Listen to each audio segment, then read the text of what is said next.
yer yuzida qo'y boqishdan ko'ra soddaroq, oddiyroq, kamtarroq ish yo'q. Qo'y boqish eng sodda ish. Payg'ambarimiz mana shu kunini eslayapti va kamtarligini mana shu joyda ko'rsatyapti. Inson qo'y boqib yurar ekan, fikr qilishlikka vaqti bo'ladi. Insonda bo'sh vaqti bo'lsa, endi fikr qiladi-da. Endi siz qilayotgan ishingizni bir qarang-da. Har qancha daromad keltirmasin, agar sizni bo'sh vaqtingizni qoldirmayotgan bo'lsa, bu ish sizning xo'jayiningiz ekan.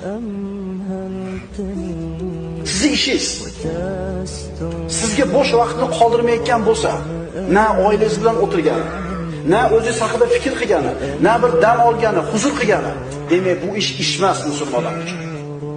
Musulmon odamning ishi, tirikchiligi kundalik hayotini o'tkazishlikning bitta bir asbobi. Hayotini maqsadi emas, ish birodarlar. Ish. Dunyoda birodarlar, g'arbiga qarasangiz ham, sharqiga qarasangiz ham katta bir zavodga o'xshab qolgan bu dunyo. Hech kimning bo'sh vaqti yo'q. Na otasini ziyorat qilgan